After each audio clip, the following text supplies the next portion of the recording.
Olá pessoal, hoje vou dar 10 dicas sobre o emprego da vírgula. Eu juntei tudo que tem de melhor, tudo que eu já falei lá no meu Instagram sobre o emprego de vírgula e trarei aqui então 10 dicas para vocês.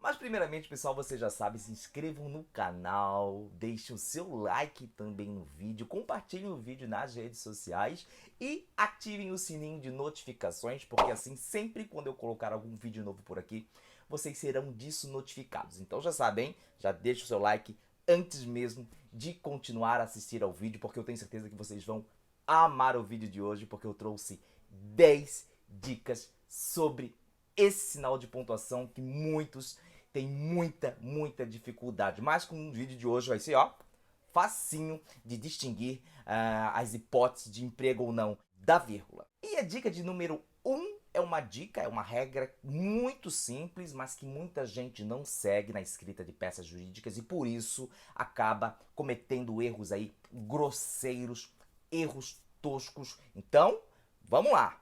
Não existe vírgula entre sujeito e predicado, pessoal. Por exemplo, na frase que vocês estão vendo aí agora, não há vírgula entre ele e perdeu, né? Porque perdeu o emprego é predicado. Quem perdeu o emprego? Ele perdeu o emprego, então não há vírgula ali. Eu jamais poderia colocar uma vírgula aqui, ó, entre ele e perdeu.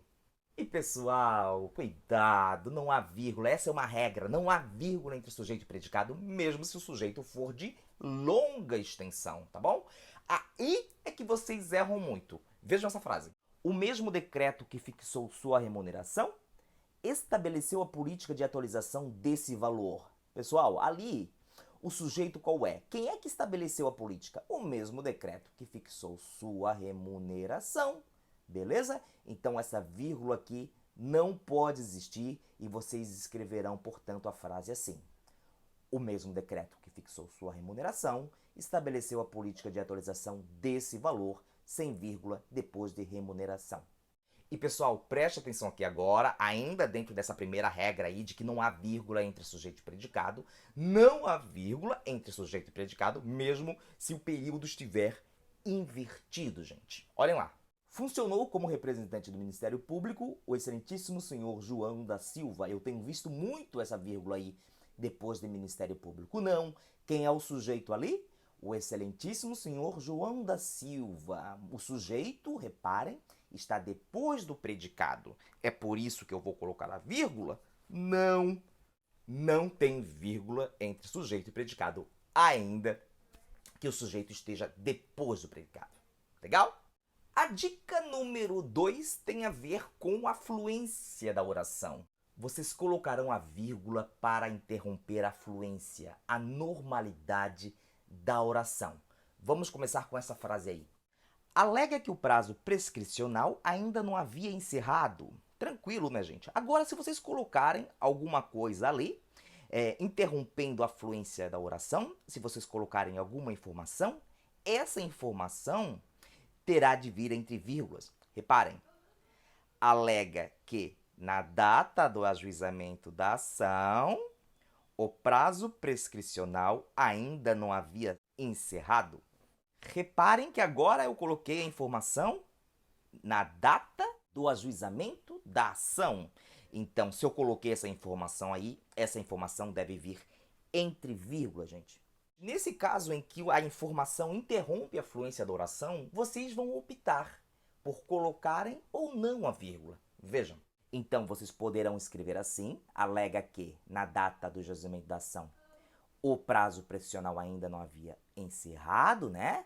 Ou seja, na data do ajuizamento da ação, está interrompendo a fluência da oração e por isso vocês optaram pela vírgula, ou vocês podem, nesse tipo de estrutura, optar por não colocar as vírgulas e escreverem assim. Alega que na data do ajuizamento da ação, o prazo prescricional ainda não havia encerrado. Dica de número 3. A expressão senão vejamos. Senão vejamos, para começar, o se é separado do não, né? E sempre vírgula depois, gente. Se separa não, vírgula, vejamos. Assim. senão vírgula, vejamos. Vejam que vocês podem escrever assim também, ó. Senão vírgula, vejamos, dois pontos. Ou senão vírgula, veja-se, ok? Gente, a dica número 4 eu reputo importantíssima. Vocês têm de saber uma coisa, gente. Quando forem virgular, vocês têm que ter uma coisinha na cabeça. A vírgula sempre provoca pausa. Isso é muito interessante. Vocês podem pegar qualquer livro aí que vocês estejam em mãos e constatarem. Quando vocês se deparam com uma vírgula, vocês pausam a leitura. Vocês dão uma parada na leitura, tá?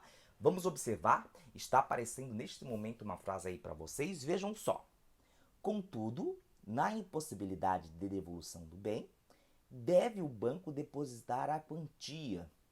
Olha só, vocês fizeram uma pausa depois de contudo, porque ali tem uma vírgula, e depois de bem, porque ali há outra vírgula, né? A vírgula sempre acarreta pausa, mas atenção, a pausa nem sempre acarretará a vírgula, tá? Às vezes a gente faz uma pausa na leitura simplesmente para dar ênfase ou pelo simples fato de a gente ter de respirar, né? Enquanto faz a leitura. Vejam essa frase aí. O artigo 173, parágrafo 2º da Carta Magna, adverte, vejam, gente, que eu fiz uma pausa depois de Magna, mas aí a vírgula é impossível. Por quê? Porque eu já falei aqui para vocês, né? Não há vírgula entre sujeito e predicado. Quem é o sujeito ali? O artigo 173, parágrafo 2º da Carta Magna. O predicado é adverte. Legal? Então, não tem vírgula ali depois de Magna, porque separa sujeito do predicado, ainda que a gente, na leitura, faça uma pausa. Bacana, né? E esse fato de que a vírgula provoca pausa pode nos ajudar aí na construção de textos, né? Opa, se a vírgula provoca pausa, isso quer dizer que o leitor fará uma pausa enquanto lê. E isso às vezes não é bom não, gente. Uma frase cheia de vírgulas, ainda que elas estejam corretas, às vezes faz o texto ficar maçante de ser lido. Tá legal? Então ter esses conceitos na nossa cabecinha vai ajudar a virgular, mesmo em casos em que a vírgula é obrigatória, às vezes a gente não coloca a vírgula justamente por isso, porque ela dá um cansaço no leitor. Dica número 5, vírgula e o isso porque. Gente, em regra, não há vírgula depois do isso porque. Como eu tenho visto essa vírgula sendo empregada de forma errada em peças jurídicas. Dê uma olhada. Razão não assiste a ré, isso porque o julgamento antecipado da lide não cesseou seu direito de defesa. Não há aquela vírgula depois do porquê. Vocês escreverão a frase assim: razão não assiste a ré, isso porque o julgamento antecipado da lide não cerceou seu direito de defesa. Mesma coisa acontece com a expressão até porque, gente. Olha lá. Por isso, não há reduzir os honorários advocatícios. Até porque o pleito, não. Sem essa vírgula depois de porquê. Vocês escreverão assim: até porque o pleito foi feito em contra-razões. Dica de número 6, vírgula e elementos normativos. Aqui vocês erram e erram demais, gente. Vocês erram muito. Vamos lá, vamos prestar bem atenção para o que eu vou dizer agora para vocês, para o que eu vou explicar agora para vocês. Dê uma olhada nessa frase aí. De acordo com os artes 5º, 2 e 6º caput da CF, muita gente, mas muita gente mesmo, escreve assim e escreve errado. Quem está escrevendo pensa que aquele e do 5º e 6º é uma enumeração e por isso tende a não colocar uma vírgula depois do 2 em algarismo romano. Mas sim, gente, a vírgula depois daquele 2 em algarismo romano, porque aquele 2 em algarismo romano é aposto. Como é que vocês farão então? De acordo com os artes 5º, 2, vírgula, ó, 2 em romano entre vírgulas, e 6º caput da CF. Legal? Então, novamente, vocês não escreverão assim. De acordo com os artes 5º, 2 e 6º, tem uma vírgula antes desse e aí, porque o 2 é aposto. E aposto sempre deve vir entre vírgulas. Sigam essa regrinha aí, hein, gente? É importantíssima e vocês erram bastante. bastante. Eu tenho visto muitos erros nesse tipo de estrutura. E a dica de número 7 é a vírgula com expressões como bem como e assim como. E aqui a dica não deixa de ser curiosa, porque ela vai implicar também na concordância verbal. Se vocês optarem por colocar as vírgulas, o verbo fica no singular, claro, se o sujeito for singular. Agora, se vocês não colocarem as vírgulas, o verbo vai para o plural. Dê uma olhada. O réu, bem como a testemunha, chegou cedo à audiência. Pessoal, reparem aqui, hein? Aqui eu quero dar o destaque apenas para o réu. Então eu colocarei bem como a testemunha entre vírgulas. E reparem que como eu quero dar um destaque para o réu, o verbo fica no singular. Chegou. Agora, vejam essa outra frase. O réu, bem como a testemunha, chegaram cedo à audiência. Agora eu quero dar destaque para os dois, para o réu e a testemunha. Sem vírgulas, e eu colocarei o verbo no plural. Bacaninha, né? Vamos para a dica de número 8. A vírgula e o travessão. Muita gente tem dúvida na hora de colocar ali ou não a vírgula com travessão. Gente, a dica é muito fácil de ser apreendida. Vocês colocarão a vírgula depois do travessão se sem os travessões a vírgula existiria. Vamos lá, com o exemplo tudo fica mais fácil.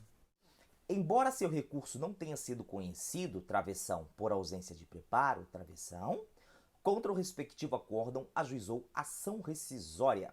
A dúvida é, há vírgula depois do segundo travessão? Sim ou não? E daí é muito fácil, gente. É só tirar os travessões e a informação que está entre eles. Se, fazendo isso, a vírgula aparecer, é sinal de que há vírgula depois do segundo travessão. Vamos fazer, então? Olha lá, embora seu recurso não tenha sido conhecido, vírgula, né? Claro, aí tem vírgula. Embora seu recurso não tenha sido conhecido, vírgula. Contra o respectivo acórdão, ajuizou ação rescisória. Apareceu a vírgula depois do conhecido, então, se a gente fizer uma estrutura com travessões, vai ter aquela vírgula que apareceu depois do conhecido. A vírgula virá o quê? Depois lá do segundo travessão. Dê uma olhada. Embora seu recurso não tenha sido conhecido, por ausência de preparo, travessão, vírgula, contra o respectivo acórdão, ajuizou ação rescisória. Legal? Vamos para a dica então de número 9, vírgula com nome seguido de sigla. Essa é bem interessante, né?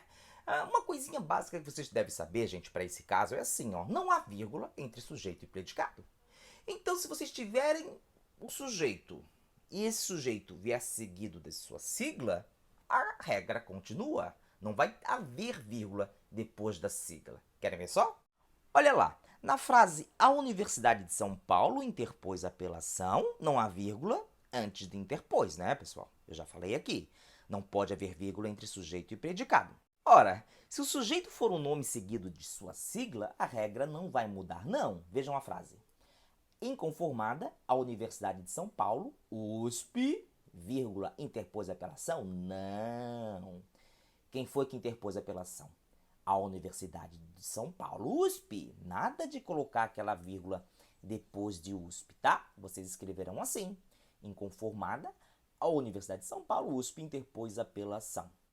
É claro, né, pessoal? Vocês se lembram que eu falei aqui que se houver aposto, a vírgula antes e depois do aposto, né? Aposto vem entre vírgulas. Então, numa frase como essa que está aparecendo aí para vocês agora, a vírgula depois da sigla ali, depois de USP, porque a expressão, a estrutura ali é um aposto, ó.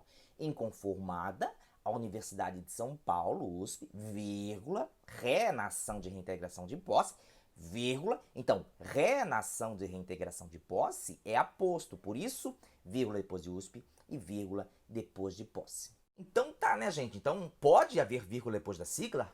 Pode sim. Agora, a sigla não pode estar formando o sujeito, porque senão a vírgula aí é proibida, porque não há vírgula entre sujeito e predicado. E tem outros casos, né? Claro, se o sujeito for interrompido por um aposto, esse aposto vem entre vírgulas. E ainda há outro caso que eu vou mostrar para vocês agora. Nos termos da contestação oferecida pela Universidade de São Paulo, USP, vírgula, os autores são partes legítimas. Pessoal, em construções como essa, em que o nome seguido da sigla não é sujeito, a vírgula é obrigatória, hein? Nos termos tá uma estrutura adverbial, não tem nada a ver com o sujeito. Então aquela vírgula depois de USP está correta. Finalmente vamos para a dica de número 10. E é uma dica assim, ó, muitos aí vão achar bizarra, mas ela às vezes é muito útil sim, tá?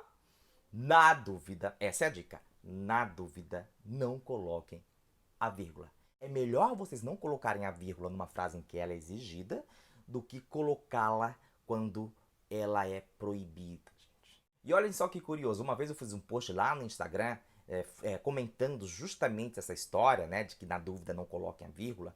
Eu fiz um post em que, do início ao fim, eu não coloquei nenhuma vírgula nele. E eu acabei o post comentando, né, dizendo para os seguidores, pessoal, vocês entenderam ou não entenderam a mensagem? Todo mundo falou que entendeu perfeitamente. Claro, né, é muito melhor não colocar a vírgula quando ela é exigida do que colocá-la quando ela não for possível, gente. Sobretudo porque, como eu já falei aqui, a vírgula provoca pausa. Tá? Então, ainda quando a vírgula esteja correta, às vezes colocar vírgula não é uma boa opção, não. Espero então que vocês tenham gostado, gente. Esse sinalzinho de pontuação aí realmente costuma atrapalhar a nossa vida. Mas com essas 10 dicas que eu acabei de passar para vocês, eu acho que muita coisa vocês passarão a não errar mais, tá bom? Não se esqueçam, se inscrevam no canal, gente. Essa inscrição de vocês é muito importante para mim.